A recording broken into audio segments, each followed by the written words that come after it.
All right, before I tell you about the attack, first let's just set the scene. So it's summer 2019.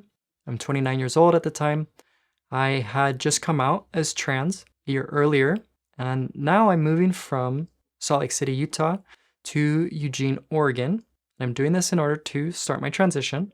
So this move was basically my fresh start. This was me being as courageous as I knew how. This was me going for my dreams. And this is me radically giving myself to life. And I don't actually know anyone in Oregon. I don't have a game plan. I don't have a job. I don't have a support system. This is just me, my dog, and a sense of trust in a better future. That's all I've got. So I find a cute little cabin on Craigslist.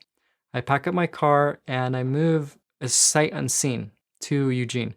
And even though the owner of the cabin hadn't yet officially offered it to me, he did say that I was one of the top candidates and that the next step would be for us to meet in person.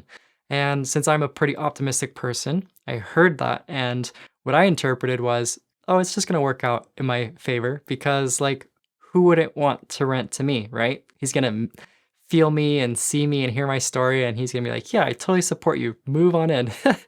So those are kind of my expectations. And I take my first dose of estrogen, say goodbye to Salt Lake, and then I drive towards this bright new future that I have waiting for me. But as with all good stories, things don't go as planned. So I don't get the cabin. I don't have a backup plan. I don't have anywhere else to go. So I'm kind of just like, I don't know what to do. But as I already said, I do have this sense of trust in a better future. So instead of seeing this as a disaster, I decide to see this as an opportunity. And instead of pushing back, I make the conscious decision to flow in harmony with this situation. I've got my dog with me. It's summertime. Oregon is beautiful. So I decide to have myself one of these like hashtag van life adventures, right? So we drive to the coast, we hang out at parks, we explore, we hike, we do all the things. Okay, so fast forward 2 weeks. I'm still in my car. I haven't found a place to live or anything. So I'm at this cute little park. We're right next to the coast, and it's morning-ish time. My dog is in the car. I'm in the process of making myself a smoothie, and I've got the driver's side door open, and I'm kind of just like arranging things in the front seat. So I'm peeling bananas. I remember I'm listening to a podcast at the time, and I'm just absorbed into my own little world. And okay, so trigger warning. If you don't want to hear about violence, then maybe skip ahead like a minute or so. So here I am making my smoothie. I look up and I see this person. He's maybe 15 feet away and he's walking towards me very quickly. And I don't know what's going on. So I press pause on the phone, put the banana down, and I step out from behind the door. And by the time that I've done that, which took maybe, 3 seconds. So now all of a sudden out of nowhere, I've got this angry middle-aged man and he's in my face just yelling at me. And so all of this happened with only just a few seconds. So I literally, there's no thinking, there's no processing, there's no time to like respond or anything. I just purely, I look up, I step out, and then boom, he punches me. And it's not like he slaps me or pushes me. Like, no, he full on rotates the hips and does this huge uppercut to my jaw right here. And that first punch shattered my jaw in 7 pieces. So as soon as that happened, I know, okay, my life is in danger. And so I sort of like stumble backwards, turn around to run, but he jumps on my back and he's just continuing to punch me in the back of the head. So got him on my back for a few moments. And then he gets off, he swings around and he grabs me by the hair. He pulls my head down to like waist level. And so now he's just giving me uppercuts to the head and I can't see anything because there's hair in my face and Still have no clue what's going on. Like, and so as he's doing this, he's dragging my body across the parking lot for maybe like 40 yards. And once we make it to the grass, I remember just being on my knees, curled in an upright fetal position. So I'm just like in a little ball, and he's behind me and on top of me, and he's just beating the shit out of me. So yeah, so a few moments later, it stops. And as it was like almost as quickly as it started, it was like, boom, now it's over. Somebody had heard my screams and they ran all the way across the park and they actually tackled this person off of me. Okay, just a point of clarification. This person who attacked me was upset about the fact that I had used the women's restroom earlier that morning. And it actually wasn't until 6 months later during the trial that I found out that he actually never even saw me use the restroom, but instead he had heard from someone else who had seen me walk in and out of the restroom. I was just washing my hands, so I was in there for less than 30 seconds. So someone saw me and then ended up telling this other guy.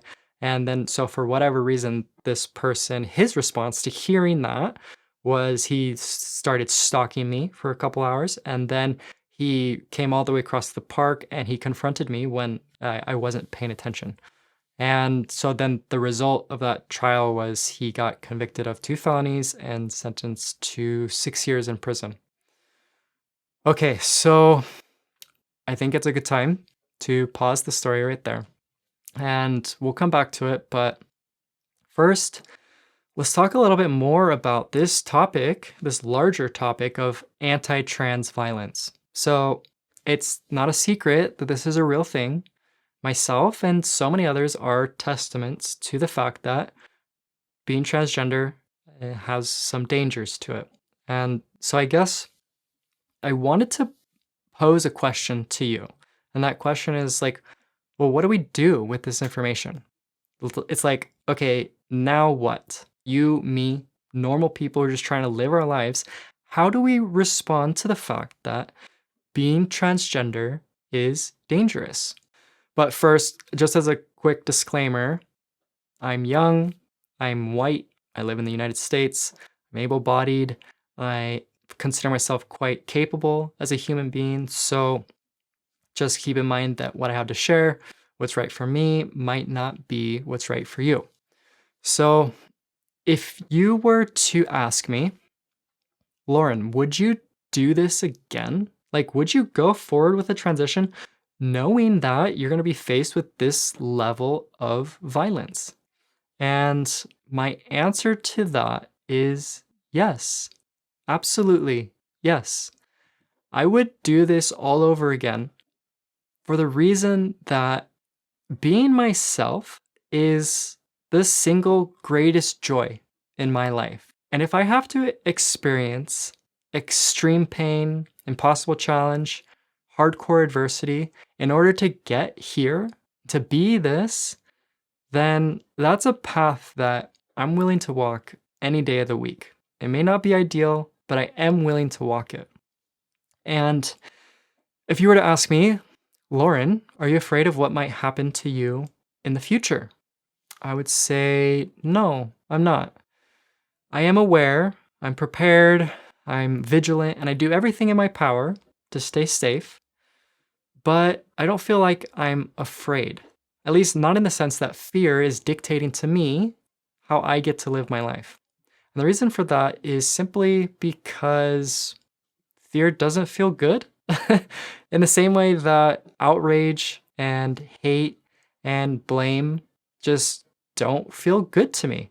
And if you're saying to yourself, okay, Lauren, this sounds way too simple.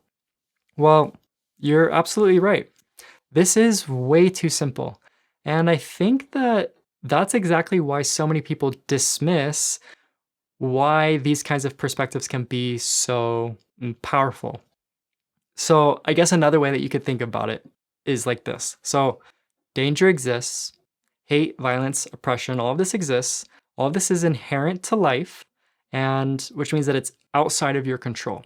Whether you're trans or not, life is inherently dangerous. And so that's why I'm asking you the question that how do you respond to this? Because of this in the sea of variables, the one variable that you can't control, the one thing that you do have influence over, it's your response to the situation. So that's one of my biggest takeaways from this attack. I can't change what is, but I can change how I respond to what is. Okay, so let's get back to the story. So I've just been attacked. I'm in terrible shape. The ambulance takes me to the local hospital. Shortly thereafter, I get transferred to a bigger, better hospital in Portland. I get emergency surgery. They put all sorts of metal brackets, screws into my jaw. And then the next day, my story actually goes viral, like national news level viral. So my phone is blowing up and the whole thing is just absolute craziness. But the image that always gets me and really hits me in the heart, it's this. So I'm alone in the hospital bed. I don't have friends or family or support system. Like they're wheeling me into surgery and they ask me, is there anyone that we want to call? And I can't even speak, but I just write like, no. Like it didn't feel like there was anybody there in my life with me, in my corner, supporting me. And I just felt so alone in this situation.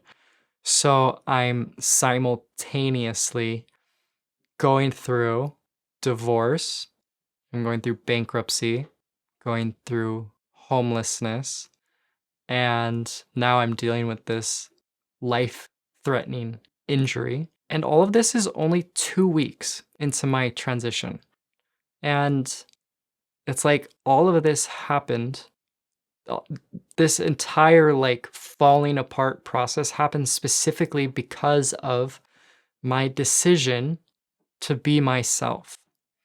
And then in addition to all of this, now my face is plastered all over the internet. And I keep coming across these threads where people are like rejoicing in the fact that I got attacked. And they're saying things like, I deserved this, and that I should have gotten worse, and that my attacker is a national hero. So, like, yeah, as you can imagine, that's a really challenging moment. But just because I'm being challenged, that doesn't mean that I'm powerless, right? So in that moment, the big question for me was, and it continues to be, Lauren, how are you going to respond? Are you going to stop your transition? Are you going to curse God? Are you going to become a bitter, hateful person? I mean, come on, you just trusted in life and look what happened. You took a leap of faith. You committed to being yourself and look what happened. So please tell me, or better yet, show me, how does this story go? And if you want to dive deeper into this topic of working in harmony with your life circumstances and telling better stories, then watch this video and I'll tell you about how to do just that. All right, my friend, see you in the next one.